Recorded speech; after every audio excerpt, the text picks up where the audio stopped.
You're listening to the Sanditon Chronicles, where we talk all things Sanditon and Sanditon adjacent. Come along with us as we dissect all of your favorite characters, scenes, and dialogue. We have so much to tell you. Hey guys, welcome back to the Sanditon Chronicles. I'm Maureen. And I'm Janice. And we are back with episode 3 recap of Sanditon season 3, the final season.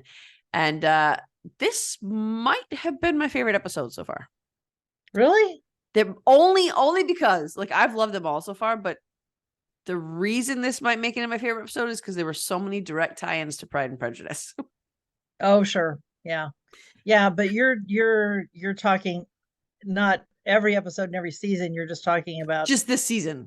Yeah, okay. Mm-hmm. Yeah. Yeah, and so, the whole trial and yes. So what is your name for this episode? I'm calling it Newspapers, Defenses, and Declarations. Ooh, I like that.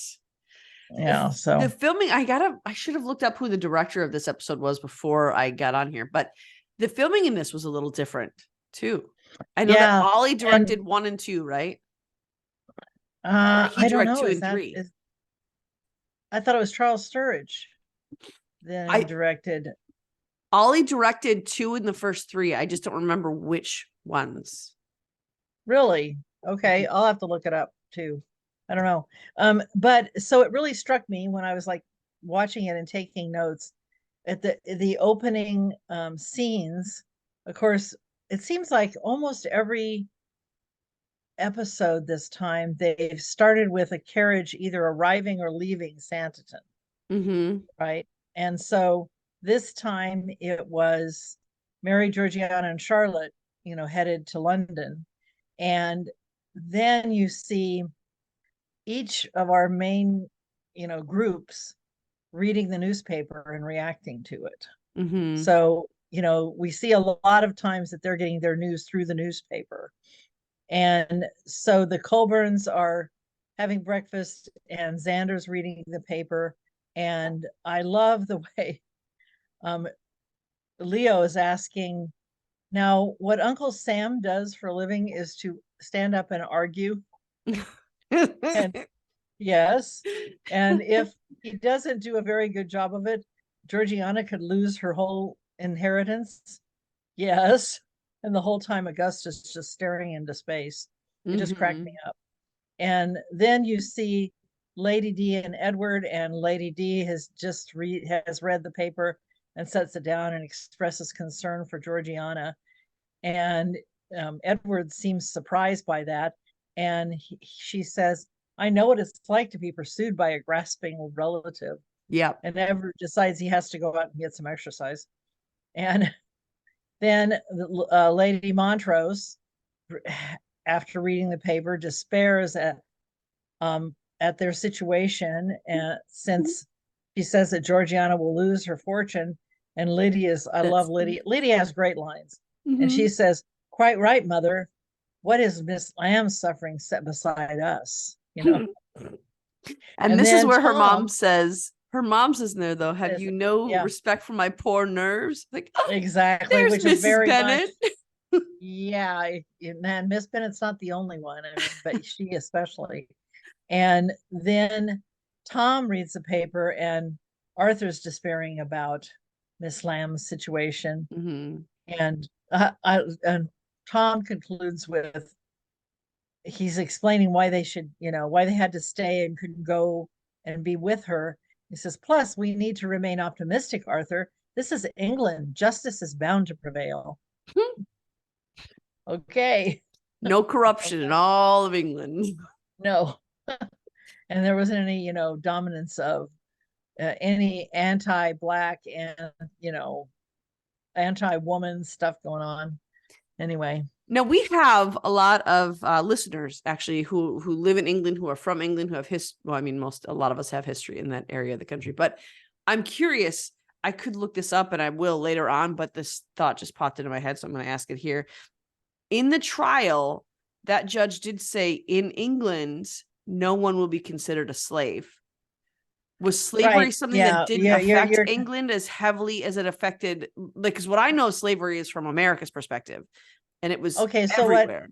So what happened was they made it illegal sooner. Okay. in England. Okay. You know, they That's what I thought, but it was yeah, it was. I looked it up last year. I can't remember the exact dates, but they made it illegal sooner in England. And so what he says, and I have this quote, but it's further down. I mean, granted, America became what it is in 1776, and this is in the early 1800s. It was what, 1828 is the year of this? We're in 1820? 18, well, it's probably 1818 or is something like that, because Georgiana, right? Maybe it's a little bit later, and you might be right. It might be close to 1820, because now, not what, when of course Jane Austen was writing, it was 1817. Yeah. But a little bit later, because Georgiana says that her father died in summer of 1816. She says that on the stand. Mm-hmm. And anyway, he said that on England shores, anyone on England shores must be considered not a slave. There's no slaves. Mm-hmm. And even we hear Mrs. Wheatley say that when her parents were slaves, but when they came to England, they gained their freedom. So this is one of our one of our listeners, Eileen Carroll. She's been giving a lot of historical context on our YouTube page. And so this is what she said. I'm just going to read her comment from our last episode that we did on episode 2 recap. She said that 1868 came out in the trial of Georgiana's father died in 1816, the year of the historical context as the year without summer due to a large volcanic eruption in Indonesia. The global temperature dropped, crop failures happened, all this stuff. And then she says this is a significant context for our story because repeated crop failures would have dragged down farmers and wealthy landowners, while Georgiana's father in Sydney may have died from regional diseases like malaria or yellow fever. Death due to disease was very common. The Industrial Revolution was growing and cities were increasingly dirty and disease-ridden. As people were more likely to retain health and agricultural communities, developing a community like Sanditon-on-the-Sea makes perfect sense for the time. In 1820, we know Sanditon season 3 is set in 1820 because Ralph presents Charlotte with Keats' Eve of St. Agnes, which was published in 1820. So that's okay. Good. She said the title of the book is shown in the last scene. Well, obviously we know that. 1820 is also the year of the death of King George III and the assertion of the Prince of Wales, who was the Prince Regent, to become King George IV. So the transition certainly provide. Yeah, I'm just going to read her last sentence here. It says the transition certainly provides context for the changes affecting Lady Susan's character. And then could Georgiana's name be a reflection of the Regency period as well? So that's what I was excited that we had someone who responded to that. So what the judge says was that under English statute, no one can be considered a slave on our shores. I wonder, you said you looked up, you don't remember the date that they abolished slavery? I don't remember right offhand. No, I don't remember. Okay. I mean, obviously it was in the late 1800s when America did, right? I should know more about American Civil War. 1860. Okay. That's when so Emancipation Proclamation was made. Yeah. He was 1818. That's when the War for Independence, which is which is what triggered it, was 1860. And then even from there, like my ideology of it is, yes, it was slave trade was abolished, but obviously there was still a lot of racial tension and divide and hard. So I'm wondering what that was like in England, if it wasn't as hard lined as we were. Obviously there was still some prejudice, because they mentioned it in this episode too, that the judge was prejudiced against women and women of color. But I'm curious if any of our listeners can give me some background history on that, on what it was like after England abolished slavery. So I'm looking at it, and it says in 1807 they ended the slave trade in England. Okay. So it was abolished in 1807. Yeah. Oh yeah, I knew that to be the case, that it was much earlier than. But in 1808 a new federal law in the United States made it illegal to import captive people from Africa.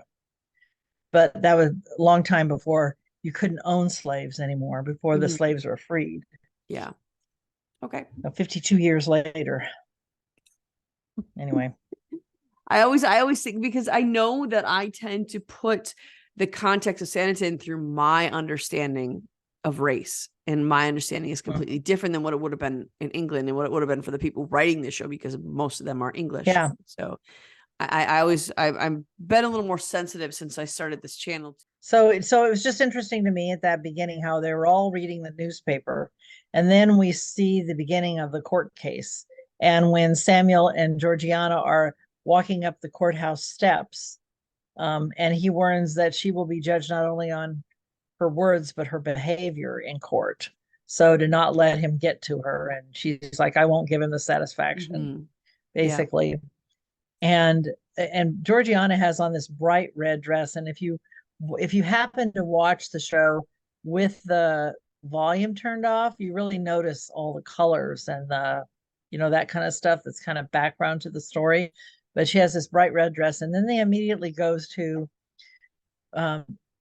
Rolly Price arriving at Lady D's in a bright red wheeled buggy. So I just, that was an interesting thing with the colors. And he invites her to go on a buggy ride, and she's Lady like, Denham, that's Lady Denham, and they're she's too dignified for that, at least at this point in time.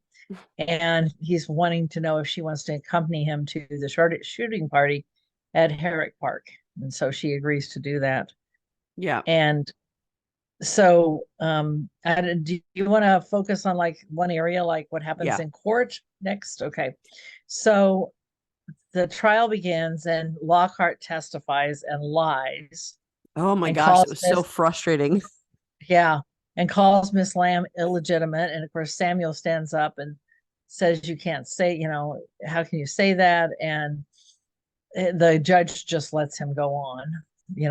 Well, the judge did sustain what Samuel had said, though. He agreed that, we're gonna go past that, didn't he? That was my understanding.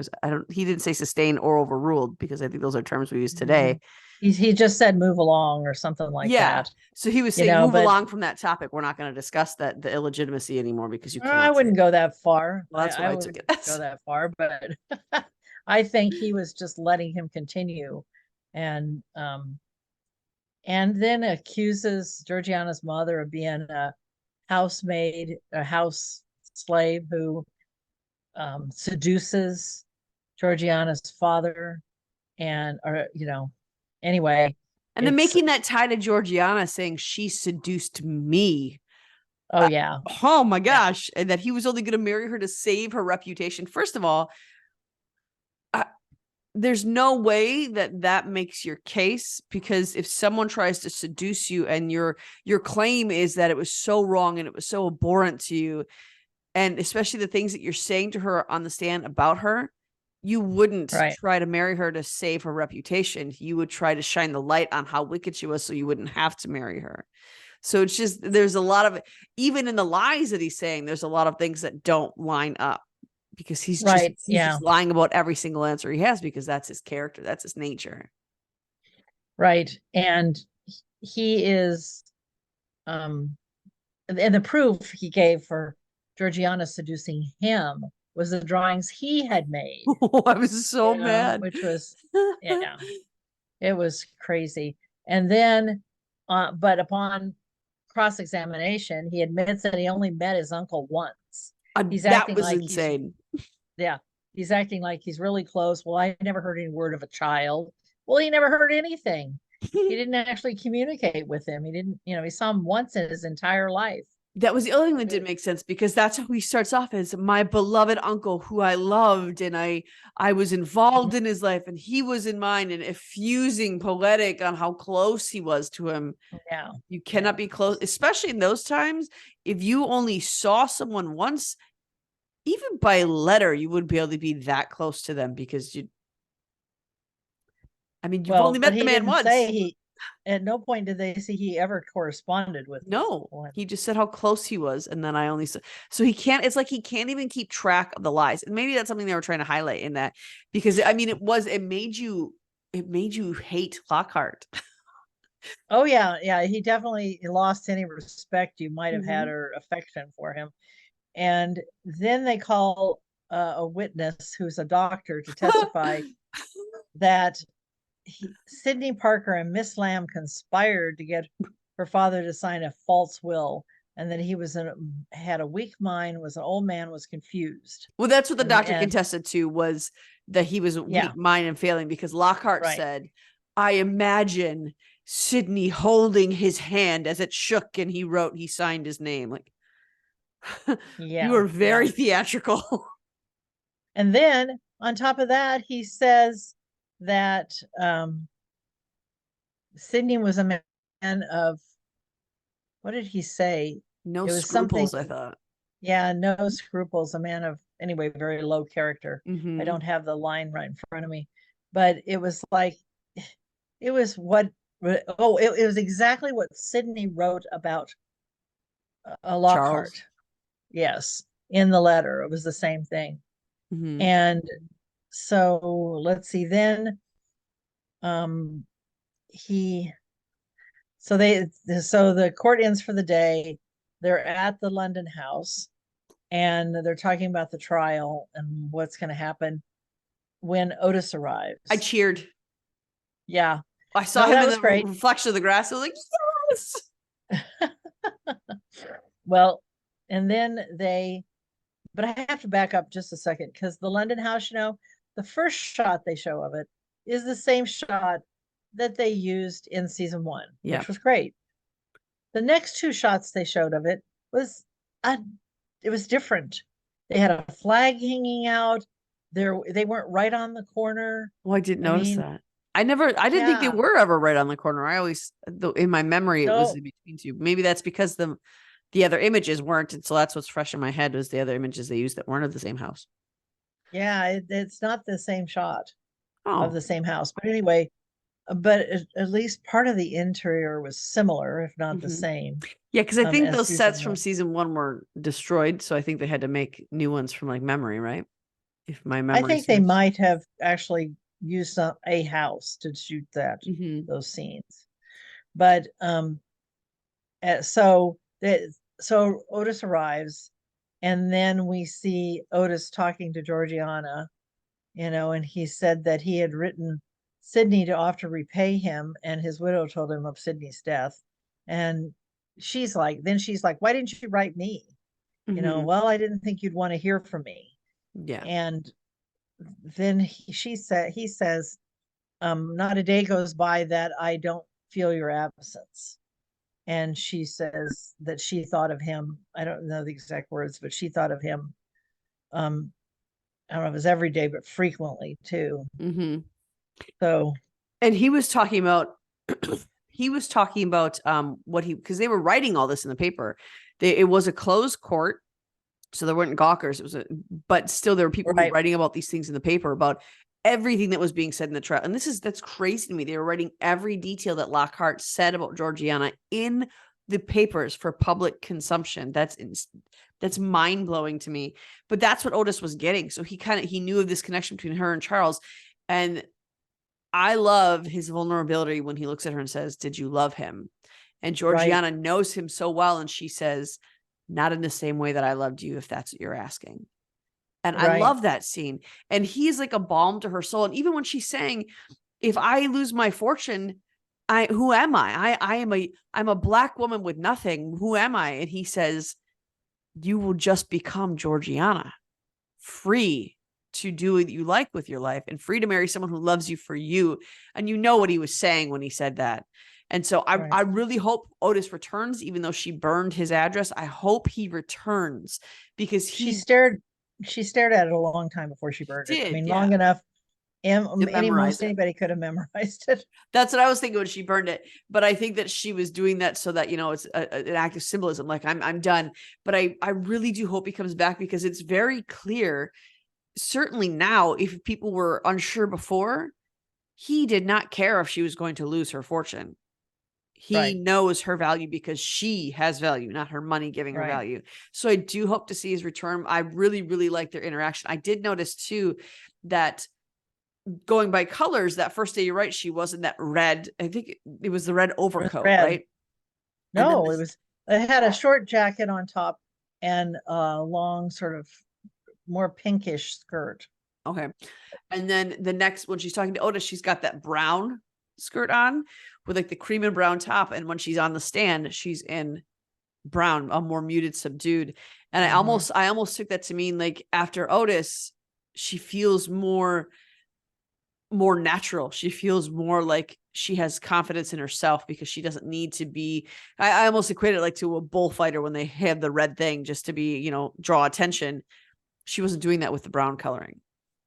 And I thought it was significant after, not only because they were watching her actions, but I thought it was significant that it was after she met Otis that her color palette was more muted. And well, and he said, you know, all you can do is tell the truth, you know, and I think you have something there, but also after they accused her of seducing Charles, then to continue to wear red, that would be an issue. You wouldn't want to do that. But and I do like the scene with Samuel in there. It's because they let Georgiana talk with Otis on her own because she needed to. And even Charlotte says he will understand here. And I love Charlotte's honesty here. And I love that she's looking at it from Georgiana's perspective, not just from her own. And she's not being a selfish friend in that, well, I need to be there to cover her. She says Otis can help her in a way that we may not be able to understand. So I'm paraphrasing that, obviously, but she said something along those lines. Yeah, that's right. And that's when we see Sam. He's reading a letter and then he gets mad and she says, so what is your next move? And he says, I don't have any. And then he tells them, I've never taken on a case like this before. I only take on cases that I can win because it's easy money. And he's never done this and it's down to his brother. But it's at that moment when Charlotte says, the case is all that matters now. Nothing else matters. We have to make sure she wins this. And then Sam says he can do one more thing. He's late to the courthouse. And Charlotte looks at him and says, you look like you haven't slept all night. Oh, I haven't. I've been in, what did he say? Gambling halls and drink houses all night long. And they all just look at him. And to good effect. I mean, that he gained something from it. I want to back up one more minute. Remember when they discuss, Mary says, why would, after Samuel says that it was really a credit to Xander, that's why he was there. He was convinced him to take the case. And that Mary, I think, asked, well, why would Xander care about Georgiana's case? And that's when Charlotte says, we're moving on. Yeah. All that matters is Georgiana's case now. Yeah, they're worried he's not even going to show up for court. And he actually comes right at the last minute and is well prepared. Samuel, that is. Yeah. And there's that scene right there when I believe they're still waiting for Sam to come in the courtroom. And Georgiana looks over at Lockhart and he's laughing up with his guys. But then, and this just seemed like something maybe Alex might have put in there in this exact way. But he looked at her and he like popped his collar and immediately turned around almost military style to look at the judge, and the look on his face, I wanted to slap him so bad. Yep. Just very was defiant. Such a cruel and vicious look that he gave her of it was almost like with that look he was saying, you're absolutely worthless. No one cares about you. No one loves you. I'm going to win this is what that's almost like what that look was saying to her. And it was so cruel. Right. And so if she ever had any doubt that he ever cared about her, all of that's removed. Good. Yeah. And so she testifies and Samuel proves that the doctor's a liar, that he had all these gambling debts. He was already established in London for 2 years, so he couldn't have been there treating, much less, convincing her father of anything. Yep. And Mr. Lamb. And also then he shares the letters from Mr. Lamb father to his daughter. Right. And that's when the Lockhart's attorney says, well, there's some, Lockhart learned some other information. Would you share it with the court? And it's that when she was 6 months old, her father sold her mother to another plantation owner. And then he shows them a bill of sale. Now, excuse me, really? Why would we not believe that was a fraud? Yeah. I mean, I'm torn on that though. I'm torn because even what Georgiana says is, if that were true, I'm disgraced by my Ashamed. father. Right, I'm ashamed of my But father. if that were true, maybe that's why he gave me my fortune, to atone for his sins in selling my mother. Maybe that's why he loved me the way he did, was because he knew how terrible of a thing he had done with her mother. Right. And that would Right. explain why her mother would have just vanished without caring that her daughter existed. So Right. it does explain things. Whether or not it's true, I'm torn, because you know that Lockhart has done nothing but lie, even grabbing a witness that he could. The idea was Lockhart was going to pay off this doctor or pay part of his gambling debts when he won. So Sure. Lockhart has completely fabricated all of the evidence. So there's no reason to believe this wouldn't be a fake. However, Georgiana's explanation of, if it were true, this could be why, it answers a lot of questions. So I'm It torn does. on whether or not it's true or not. It may or may not, but I mean, just on the face, why would you believe that document was real? Yeah. That's all I meant. And then Lockhart's attorney claims that Georgiana, her mother, remained slaves, which of course that was it actually wasn't her impassioned speech, the one Georgiana made, that swayed the judge. It was just the mere fact that they weren't slaves. You know what I mean? Yeah. And the business about her father's will not being done of a man of Sound mind. sound mind. Thank you. So it sealed the decision for the judge, which was good to see that Tom's faith in the English justice system was upheld. You know, it's true. and because and the judge did say that he does not rule based on the emotional appeals of the people. He has to rule based on the law and based on the facts of the case. And that's what he did. But hopefully her speech got in the papers.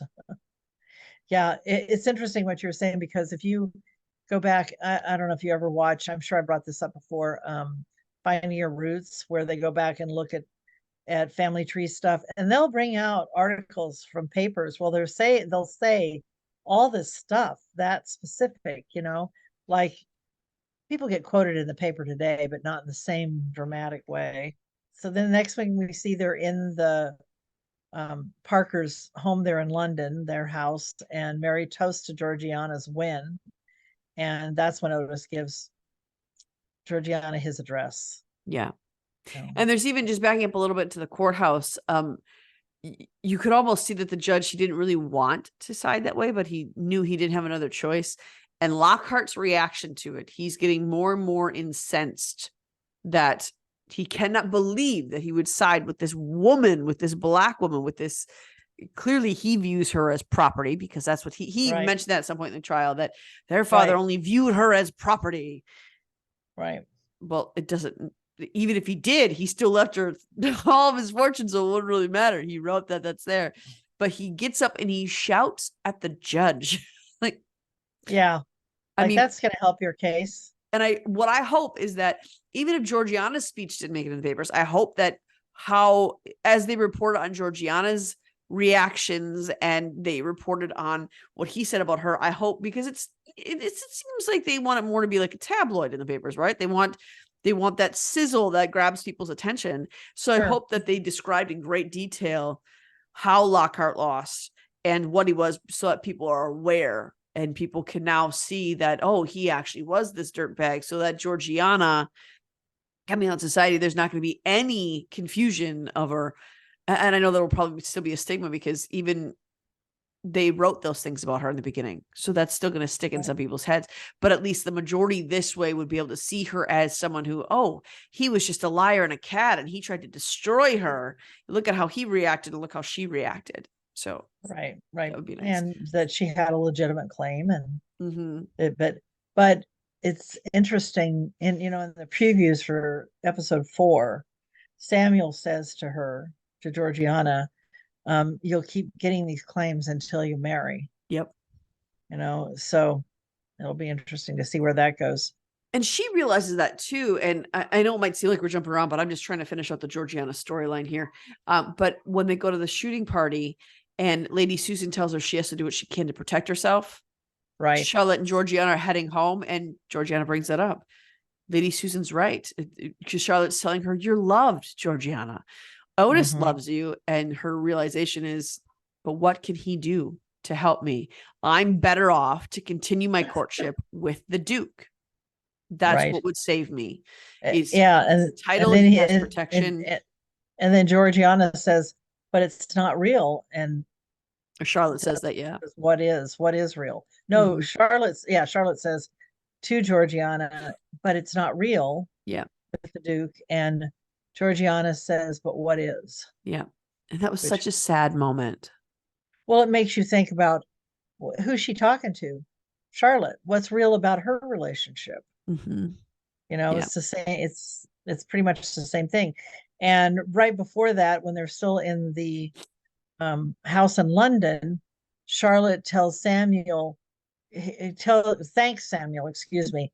And then he really that's when we really learn the background about him inheriting the estate and the debt from his father, and he gave it to his brother because he wanted to go, be free of all of that, and then the effect it had on Xander. And he talks about, so the person you need to thank is Xander in person. One of the things I wanted to point out, because I thought the parallels were interesting, that the Parker carriage returns triumphantly to Trafalgar House, and the greeting is a lot like when Mary and Tom bring Charlotte for the first time. It's very similar. And then also when Samuel returns to Herrick Park, and the girls and Mrs. Wheatley are there to greet him and are so welcoming. So it's just those parallels. Being welcome home. And so, Samuel, I think, is going to stick around a lot longer in Sanditon.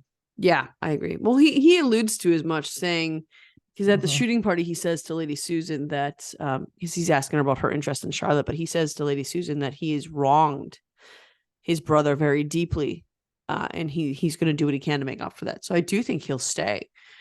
I think he will pick up his practice in London again, but I think he will be staying for quite a bit. And I thought it was really good that at the shooting party, that Tom was thanking the Colburn brothers for saving Georgiana. Yeah. Recognized that it was both of them that, helped. Absolutely. Especially when he wasn't able to.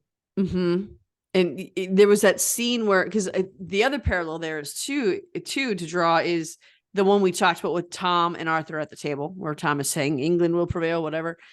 But then there's another scene where Arthur and Tom are sitting again at the same breakfast table, and Tom's demeanor has taken on Arthur's demeanor, where Tom's hand is like physically shaking and he's reading the paper and he's getting so angry. They not only are they defiling Georgiana's character, but they're throwing Sydney's name in there, and they're both upset and they're freaking out. And they don't. And what he ends with, it's the first scene where they're at the breakfast table, ends with, "This is England, justice will prevail." And this one ends with, "How did we let it get here?" So those are two, that parallel that's in there between the two, the alteration between them is so intense. And it's such a violent reaction that Tom is now saying, we did this. How did we fail Georgiana? How did we fail Sydney in this way? Because that Arthur was obviously upset over Georgiana already. Tom was obviously upset over Georgiana because he cares for her. But when Sydney's name got thrown into that mix, it was made way more personal to Tom. And so that question of how did we let it get here was, how did we fail both of these people so completely? Right. And it's nice to see Tom take on that sort of responsibility, because we're so used to seeing him put it somewhere else or continue to take on things that he can't take on, but he's taking it's not his responsibility to bear, because Lockhart wasn't his fault, but it still is nice to see Tom take on some of this and be responsible for Yes. something. Especially after the things that he handled. But on the other hand, we are coming a little full circle because Tom, instead of really confronting, I mean, he tries to talk to both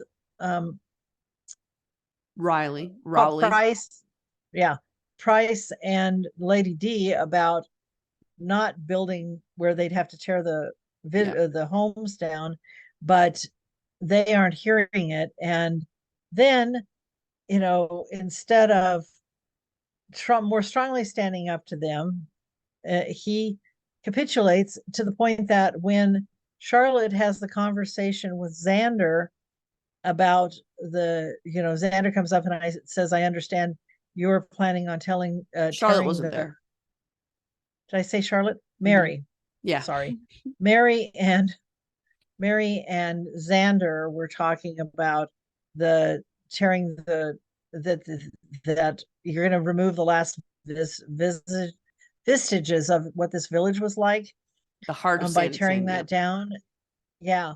And of course, then Mary speaks her word. Then Raleigh yells at Tom. Then in the carriage after the shooting party, Tom yells at Mary. Which reminds me of some of the conversations they had in season 1. It's I think it was very reminiscent of season 1 where Tom was keeping things from her.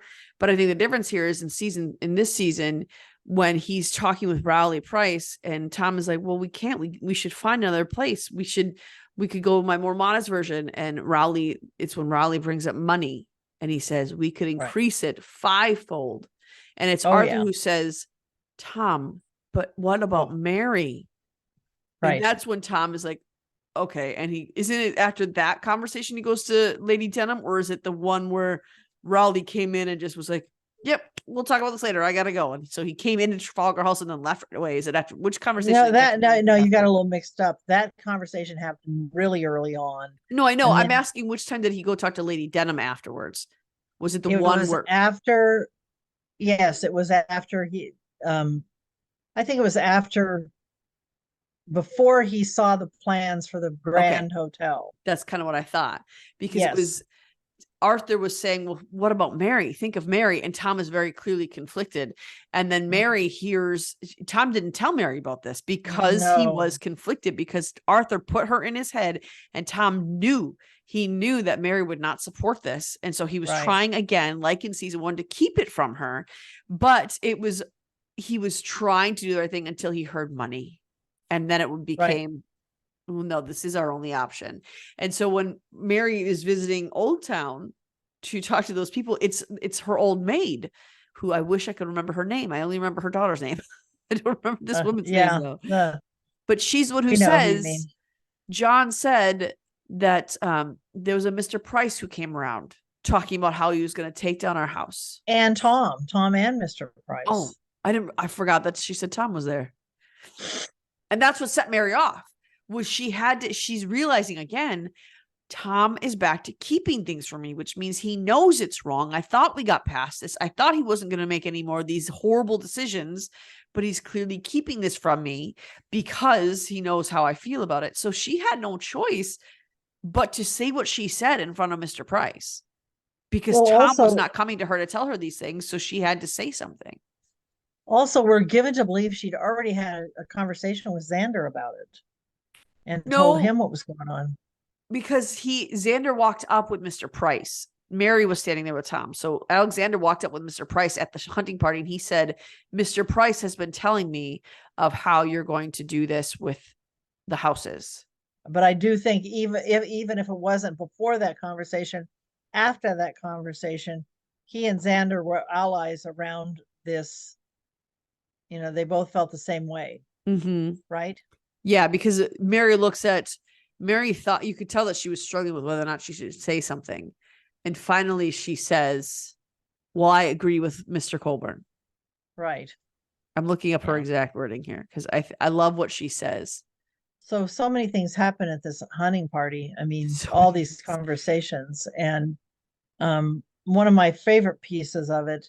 Yes, it's okay. Here it's Colburn says, Mr. Price has just told me of your scheme for the old town. Oh, yes, Okay. Tom says, Okay, and he says, I if you missed realize if you raise the old town, you will destroy the last vestiges of the community that has always been the heart of Sanditon. And Mary says, I have to say, I agree with you, Mr. Colburn. I believe we should be seeking to improve the lives of the people that live there, not ruin them. And props go to Kate, because the way that, or Mary, Kate, it's Kate Ashford. Jeez, I got their real and fake names mixed up for a second. But the look on her face and the rage that she puts in her voice, it's almost like her body is visibly shaking when she says this. She's so upset by what Tom has done. And when they're in that carriage on the way back, I want to go back to the hunting party, but I just want to hit on this real quick. Well, That's Tom okay. is yelling at her and saying, Yep. how could you say that? She's yelling right back. She is not going to be this. And they allude to that early in the episode when Charlotte and her are walking to Old Town. And Mary says, I almost shut off the engagement 3 times because I was worried I would lose Miss Harrison, Mary Harrison. Right. Right. She's fighting back with Tom. When has profit become your main concern? Since when is this how you operate? Since when is this? And the implied thing there is, when do good people care more about money than the people of the community? Because obviously we've been through this whole season so far. We've been seeing how Mary, and even in this episode, she says, I'm glad to give you what I have. They've been building this, that Mary is of the strong, firm, and I believe right belief that if you have much, you give to those who have little. Of course. Yeah. And she thought Tom was on the same page with her. To hear him, it was like a betrayal for Mary. And it's back to where he was in season 1, where he is, hiding all of the problems, and he is putting. I mean, he buys her this expensive gift rather than paying his workman. Mm-hmm. So this can't come as a complete surprise. It might be a complete disappointment. I think that's what it is. Especially after in season 2, he sort of rescued the townspeople by getting their money back. Yeah. Or money from the army. And you can see he still wants to be that man, because he did try to get Rowley to change it. It was when he heard how much money was to be made that he thought, well, maybe this is right. And I think the way Tom is justifying it is because Rowley Price said, we'll find somewhere else to put them. Right. Rather than we're just going to destroy their homes and expect them. So I think that's how Dom is justifying it in his head. It's completely off and wrong and not okay. But I think that's how because he did improve. He did get better. And I think he did go to Lady Denham and to Rowley, and they are the 2 investors. Tom has no money to put into this. So when the lead investors of the town that he is kind of beholden to are saying, no, we're behind this. This is what we're going to do. This is what we like. Can Tom refuse? Absolutely. But then he also knows his money will dry up. And then the prospect of getting more money in, he's conflicted. I think we'll see him come around before the end. And I think he'll refuse to let the hotel be built there. That's my hope anyway for him, because I don't want them to take away all of his progress. Yeah. I don't know. We'll see where it goes. But okay. So lots of things happen at the shooting party. Yes. My favorite thing is how Lady Susan and Samuel are conspiring to bring Xander and Charlotte together, and their whole conversation is so wonderful. Mm-hmm. And they're really going to become good allies. Yeah. And she kind of, Lady Susan kind of talks about the fact that she sees Charlotte as a younger version of herself. Mm-hmm. And she's sort of living vicariously through her because she doesn't plan to marry again. And he says, yes, I'm too old to consider marriage. And so they talk about gently encouraging them together, mm-hmm. Xander and Charlotte. Yeah. And I think it's interesting they talk about, because we know that scene is coming with them on the beach racing each other, and they look completely overjoyed to be in each other's presence. And I know that a lot of us were kind of hoping for a love story there. So I think they're building that up too, because it's in this episode where they first mentioned marriage to each other. Right. So it could happen, but anyway, but it was interesting for her to talk about why she's interested in this, for him to draw that out. Yeah. And yeah, they seemed on pretty equal footing in terms of intelligence and Mm-hmm. attitude and all of that stuff. And when she tells him that she's telling him that she's appreciates what he's done for Charlotte, and he says basically, I've done barely anything. It was my brother. And she talks about how it's so rare to find humility in a man, especially in a lawyer. And so in his response to that is, it's a recent I recently acquired it. He's been forced to deal with it seems like. Yes.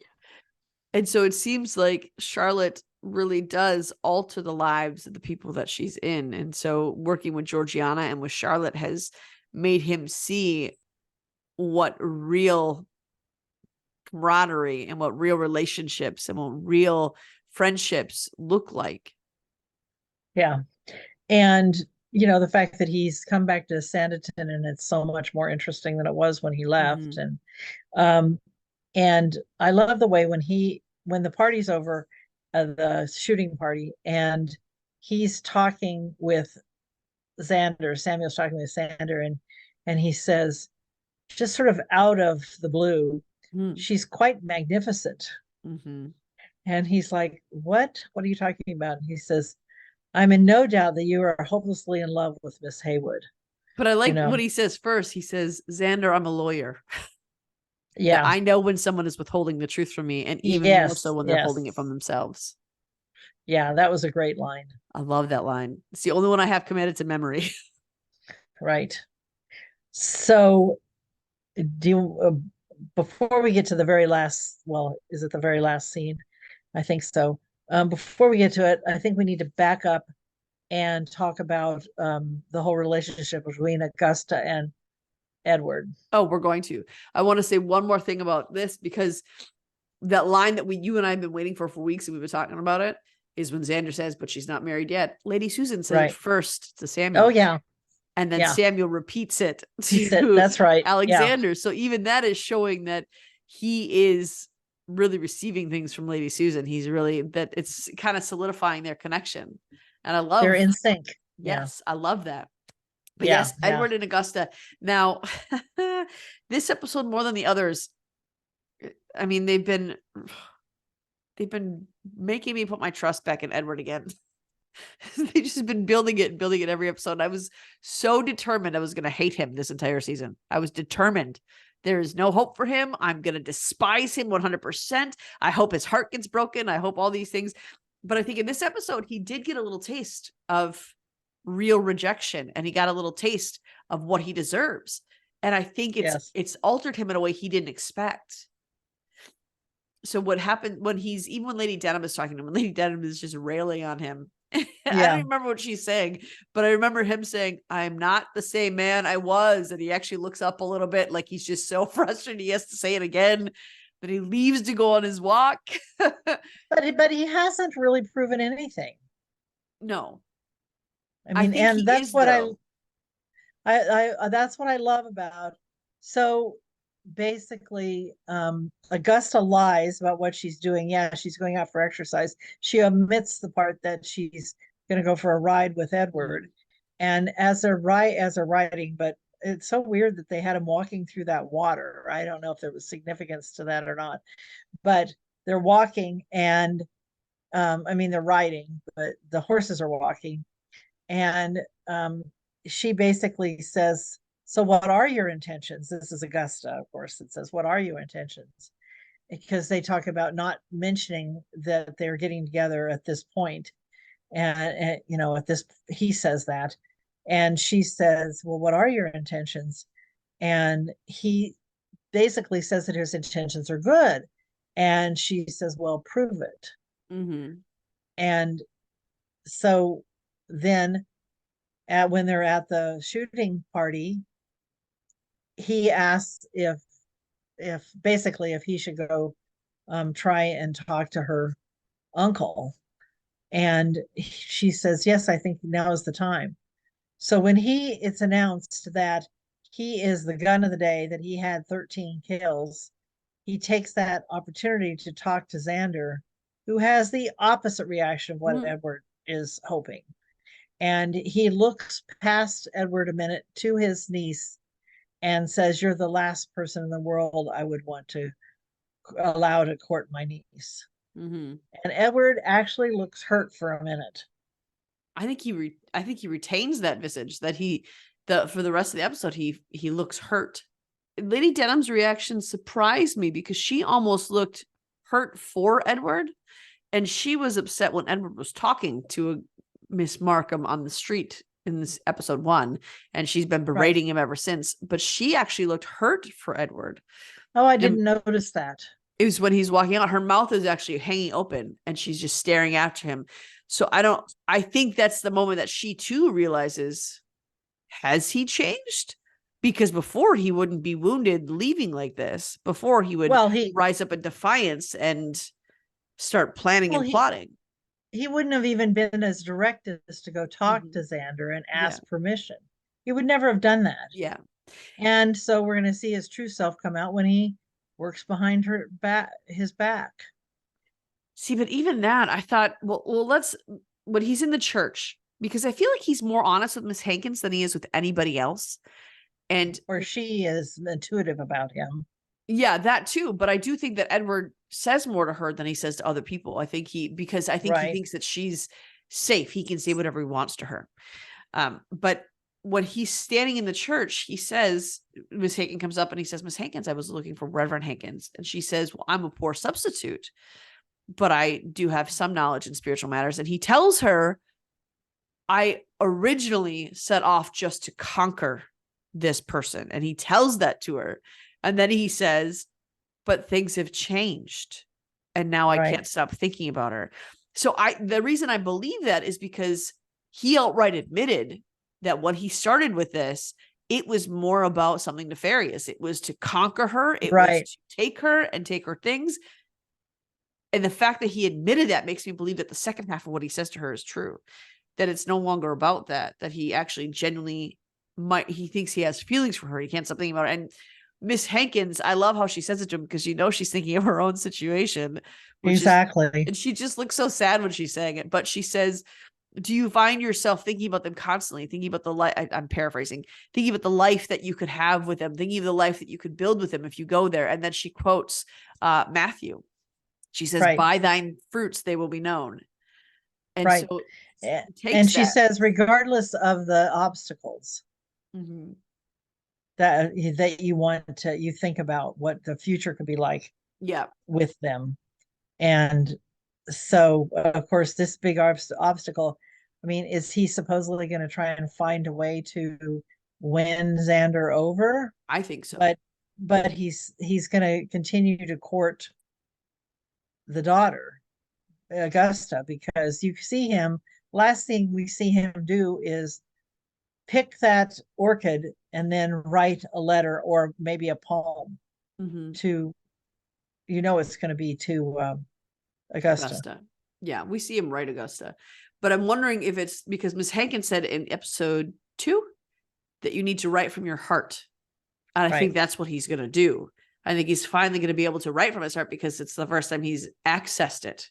And it's the first time he felt something for somebody. So I think we are going to see, because you can't end season 3 with him, A, not getting what he deserves, and B, which means either you're going to punish him severely to the point where he can no longer bother anybody else, or you're going to redeem him completely. Those are the only 2 options you have.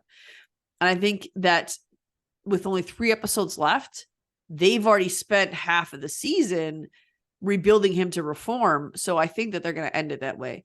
But the other thing too is that when he's introduced to the Colburns by Lady Denham, she says, "Do you know my nephew?" Alexander says, "By reputation only, I know him."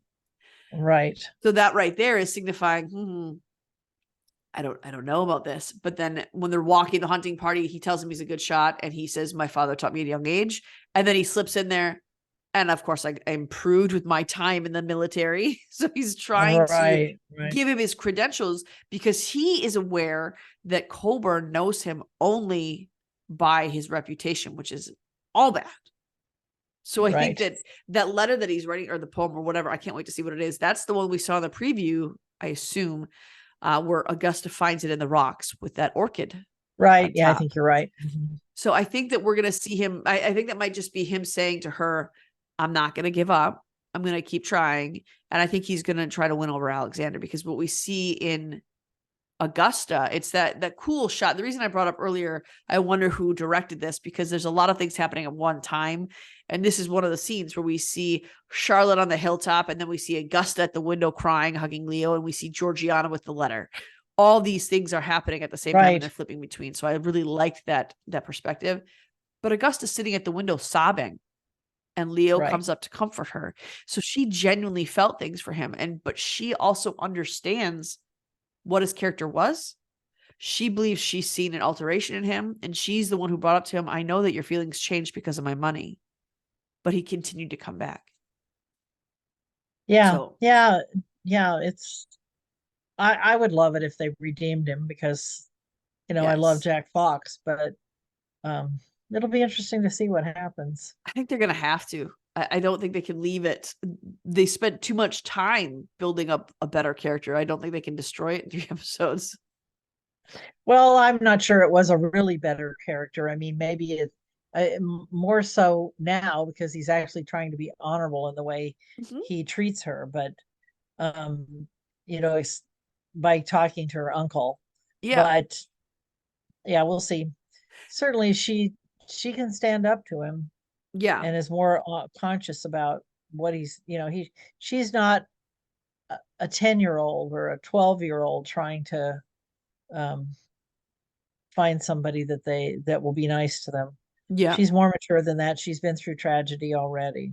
Agreed. So, and she's very direct, which I love. And I think that's what won Edward over. And when I say that they've spent so much time building him up, I don't mean that he is fully changed, but I think that every episode he's gotten a little better and a little better and a little better and a little more honest.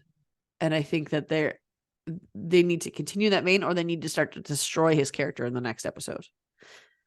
One or the other. Yeah. I think they'll probably, they either get rid of characters, Jane Austen did, or they redeem them, one of the two. Exactly. And I think the next episode we'll see which way the wind is going to blow there. But we'll have to know by episode 4 if they're going to redeem him or shut him down completely. One would think. So, do you want to talk about the final scene? Do you have anything else? Any other subjects you want to cover? No, we are going to dig into the final scene. And of course, this is the final scene happens right after Alexander approaches, or Sam approaches Alexander. And then we see Charlotte carrying the Keats book that she's gotten from, why can't I, Mr. Starling, what's his? Ralph, thank you. I couldn't think Ralph. And she's walking along the cliffside. You can tell she's really deep in thought. Yes. And I'm sure torn about what she should do and what she feels. And you see all that. And then it's obvious, it's much to her surprise, that Alexander walks up to her and declares his love. And do you have those lines in front of you? Because they're really well written. I don't have it, but I can bring it up. I did. I was looking for a comment that one of our listeners put on there about what the Keats book was about. Oh, okay. But I do have it pulled up in front of me. Okay, he says, and I also want to point out that that was very Darcy of him. Right. To come across. Oh, yeah, it's like very, absolutely. It's very much like that. Yeah. And I was reading an article. I don't remember where I was reading it, but Ben Lloyd Hughes, that was his idea, because originally in the original script, they had him coming up on horseback, and he wanted to do it like the 2004 version of Pride and Prejudice when Darcy's walking across the field, and that's played by Matthew McFadden, which is my favorite Darcy. And so it just was like, for me, that connection was instant. Like, oh, this is Mr. Darcy walking across the field. That was instantly where my head went. And he comes striding across. And Ben Lloyd Hughes said that he felt like he was too agitated to be on a horse. He needed to get the exercise out. He didn't know where she would be, and he found him. So he thought that there was more dramatics to that. And then the Justin Young was also saying that oftentimes when they're reading through the script, if there is something that could have been said with a look, Ben Lloyd Hughes would request that. And he'd say, well, I can do that with a look. And they would take up the wording, the dialogue, and he would do a look. And that's kind of what they did there. Where did you hear that interview? It was with the an two of article them. I was reading. I think it might have actually been on our page. I'll have to find it and upload it. Okay, okay, that's great. Well, that's good. That makes total sense. And yes, it was very Darcy-like. Mm-hmm. And he's he says, Miss Haywood, I was Oh, on my you've way got to it. Okay. find you. I found it, yeah. And she's like, why? And he says, because I cannot let you leave Sanditon again without telling you in the plainest terms how devoutly I admire you. Every day of my life that is not spent in your company is a day wasted. And I Mm-hmm. fought in vain to deny it, but I'm in love with you, Miss Haywood. And then she kisses him. Basically, she kisses him. Mm-hmm. And then she breaks away and says, you shouldn't have said that. And he says, my only regret is that I didn't say it sooner. Then why didn't you? She says, and just is so upset and frustrated. She says, I'm to be married. And he says, stay. Oh. She says, make a life with me. And she says, I made a promise to Ralph, to my parents. It's too late. And she walks away. But there's the truth. She made it to her parents as much as to Ralph. Mm-hmm. Yeah, So, that was such a good scene. It yeah, did not it was, disappoint. no, And it was, I want to read something that I don't agree with their full breakdown of this, but we'll discuss it. Eileen Carroll, the listener, we read her historical context earlier in the episode. This is what right. she says about this book. She says she holds Ralph's book, which is revealed to be the Eve of St. Agnes, which we saw. They made a point of showing us that. And she said, according to Wikipedia, St. Agnes is the patron saint of virgins. Older folklore established that on St. Agnes Eve, young women could dream of the man they will marry after following a ritual. Keats's poem describes two star-crossed lovers of feuding families. During a party with heavily drinking guests, Madeline goes to sleep, hoping to dream of Porphyro.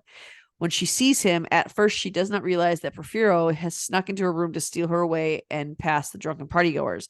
The look on Charlotte's face when she sees Xander is very much like a dream state that lasts until she picks up her Keats book. The parallel between Madeline and Porphyro to Charlotte and Xander speaks volumes to the insurmountable barriers. And I'm glad to have that background content of what the book was about because I Yes. didn't know that. But they do in the book. When you first see it, you don't see the title first. What you see is Ralph's inscription Right. as he gives it to her and he signs it Ralph, and then she closes it, and then we see the title. And she's right. Eileen is right that when Xander comes up, Charlotte looks surprised, but she looks almost dazed when she sees him coming across the meadow or the field. And then she does drop the book when they're kissing. It falls right out of her hands on the ground. So it's like, oh, I'm still in this state. And she is feeling all that she's feeling for him and she's doing all these things. But then they make it a point when she picks up the book to then make sure that it's, and that has to be the connection they're making because they zoomed in on that book several different times or twice. They did twice, but still they're at key moments. So I really do think that's the connection they were making, the star-crossed lovers, that it's too late for them, or they think it's too late. They're not feuding families necessarily, but the lovers are feuding. So it's when she picks up the book, it is like she just realized, okay, I'm back in reality now. It's like the book is her talisman, almost keeping her grounded in reality. And so when she picks it up, the dream state is shattered and she realizes we should not have done that. What did I just do? And as she walks away, she's clearly broken about it. She clearly it hurts more now. That cry of, then why didn't you, is almost as intense as in season 2 when she says enough. Those two were said with the same volume of emotion, I think. She wanted him to say this to her before. She wanted this from him. This is where she wanted to go. But instead, he shut her out. And because he shut her out, I think that her reaction here is, you denied me living with the one who I am truly in love with. And now I've because of that, I've made a promise to live with a man I don't love. And this is now my fate. Yeah. It's, and as you were talking about that, I was thinking about sort of the parallel with Georgiana that we kind of talked about earlier. Yeah. That Georgiana's, instead of being with the man she loves and giving into that, she is going to continue this pretense. She thinks she has to continue this pretense. Yep. So it'll be interesting. There's a lot to be done in the next 3 episodes. And I think, because I'm still thinking of that line where I'm pretty sure it's Ralph's voice saying, oh, how does he word it? It was in one of the previews. He I'd says rather live alone than live in a loveless relationship. yes, than a marriage without love or something like that. Yeah. And I'm pretty sure that's Ralph's voice. Yes, I'm sure it is. I do think he's the one who's going to call it off. Yes. And I think that she's going to return to Willingdon in this state of complete emotional upset. And she might confess it to him, maybe. I don't know. But somehow he's going to realize that she's not in love with him. And there was a preview that I just saw for episode 4 that PBS put out where Ralph she's on Ralph's arms, and they're at another of, I guess, the celebration Georgiana is having. And Ralph is telling Xander that he really looks forward to returning to the quiet of Willingdon. And Xander says to Charlotte, is that how you feel too, Charlotte? I feel like I did see that, but I don't have, it's just like pieces I remember. Yeah. Anyway, it was in the PBS release of a preview for episode 4. Okay, that's where I saw it was in that. Okay. Week. Yeah, that's where it was. But yeah, so that, that might be the beginning of him realizing what's going on. Especially since it seems the way in that preview, the way Alexander talked to Charlotte, what Samuel said to him is sticking very much in his brain, that I only have so much time before she's actually married to stop this. Right. And so I think he's going to make every encounter with her advantageous for him as long as he can. We're back in that spot from season 1 when you just wish you could find a way to keep Sydney from marrying. Yep. What's Eliza. her name? Eliza, thank you. Only they're going to be successful this time. Right. We might have been successful if they had the second season right away. Oh, we would have for sure. If ITV hadn't canceled. But the one other storyline that we do need to discuss is Arthur. Yes, that's true. When he and Harry, I just do love that character. The other thing that we brought up when they were sitting to tea with their mom, when Lydia and Harry and Lady Montrose all together. Right. And she says, well, if Georgiana loses, I imagine that will not decrease his ardor one jot. And Harry says, no, I imagine it will only increase it. I find poverty an aphrodisiac. Yeah. Lydia and Harry, that they are so good together. I love them. Yeah. And then and I thought I wasn't really gonna like these characters, but your heart kind of goes out to Harry. And he he kind of tries to open up a little bit to Arthur. We've both chosen to be bachelors, and then he talks about what men like to eat. Yeah. And pheasant versus grouse. And he all of a sudden Arthur gets what he's talking about. You can tell. Yeah. And he's really put off by it. Yeah. Because I think Turlough has come out and said that is an aspect of his character. He has stated that before in the past. I think it was on a Twitter questionnaire. But the character of Arthur clearly does not act on it, and he does not associate with that. And so the look on his face is one of, I think, abject shock that how you're saying this to me openly. And it just I think it's more of unbelief than it is disgust, because it's something that Arthur, I think, they have made it clear that is a part of his personality. And I think that they've also made it clear that Arthur has never once acted on it. So this was such a shocking revelation to be spoken of so openly. And even though it was said in code, it was still, we all got what he was saying. So it was if someone could understand it, it was open. And I think it was just sheer shock and almost disillusionment that I cannot believe you're saying this to me right now. Why are you saying this to me? We can't say this. And then Harry almost the moment after he says it, realizes what he's just done. And he very much like what he says to Georgiana. Would you be kind enough to forget this conversation ever happened? And he gets up and he walks away. Yep, that's right. And there was earlier when they were at the shooting party, well, even when Arthur was walking along, when Georgiana was on trial, Harry runs into him and Arthur confesses, it's all me. I am the sole reason that this happened to her. And Harry, and I love Harry for saying this to Arthur, because somebody needed to tell this man this. And the fact that nobody had is frustrating. But Arthur said, or Harry says to him, you are not to blame for this. You are as much a victim as Georgiana was of this man. You are not the source of this. You are the victim of this man's crimes. You have nothing to feel responsible for. He abused you the same way he abused Georgiana. Right. So that starts their closer connection. So when they're at the hunting party and Georgiana's walking with Arthur and Harry, they feed into that. And it's almost like they're a trio, that they're all in this together now. And Arthur says, and now I understand that what your relationship is, because he'd been very put off by the fact that she was, claiming to be courted by Harry, and so he so once there was no danger, he saw there was no danger in there, then he was okay with him. And when they meet each other, Harry said, "Oh, I have missed you." And Georgiana says, "Oh, I have missed you so much, dear heart." And so it's just and his mother is buying into all of this. Yes.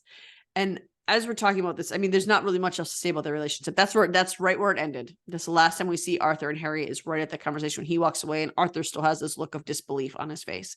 They do address that. There was a scene they put out for season 4. So if you go on to PBS's website, they do have a scene with Harry and Arthur for next week up there already. Right. And you'll see that. But the other thing that I just remembered is, while they're talking, while Harry and Georgiana are talking, in the background, you can see it's not when they're talking, because it's right after the Raleigh Price situation. It's before Georgiana comes into the room, and when he says who the winner is, if you look in the background, Mary is standing facing everybody else by herself, and she looks upset. And then you can see Tom angrily leaning against the building behind her, and he keeps looking to her and back to everybody else. And the division is so clear. And it's, even though they're in the background, even though they're in the background, you can feel it as an audience member, like, oh my gosh. Well, and when Georgiana walks in, and like it feels like she thinks everybody's staring at her, and they are, and right, and then that's when Charlotte goes over to her and says, "I'm ready to leave." But she and Xander have exchanged looks. Yeah, because he watches her So- wherever she goes. Right. I just absolutely love Georgiana's outfits this year. Yeah, the blue and the red, and just gorgeous. Yeah, there were some people who were they felt that it was inconsistent or historically inaccurate, but what we need to remember here is, yes, while they are trying, because it was someone who had said on our page, Nina had said that I think they were sloppy with the production of season 3, switching hairstyles and costumes during the same scenes, which I didn't really see that. But then someone else was talking about Austin era costumes and hairstyles. When they were writing this show, yes, their goal, the costumer's goal, is to be historically accurate.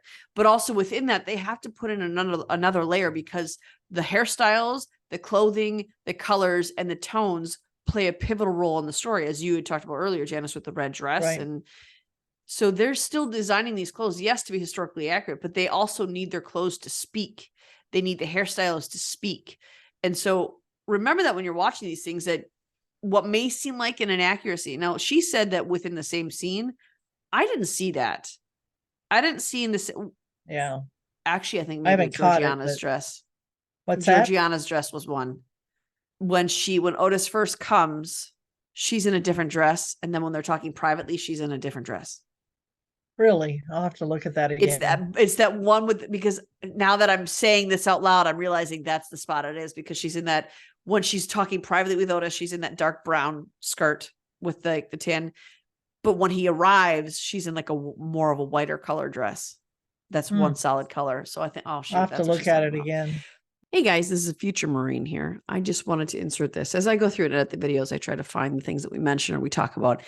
And I'm in this part of the podcast, I'm mentioning that Georgiana's dress is different in that scene. And I went back to watch it to double check because in my mind it's different. But it is because when she's wearing that red jacket to the courthouse and her bottom skirt looks pink, it actually looks brown when she's alone. It's the same outfit.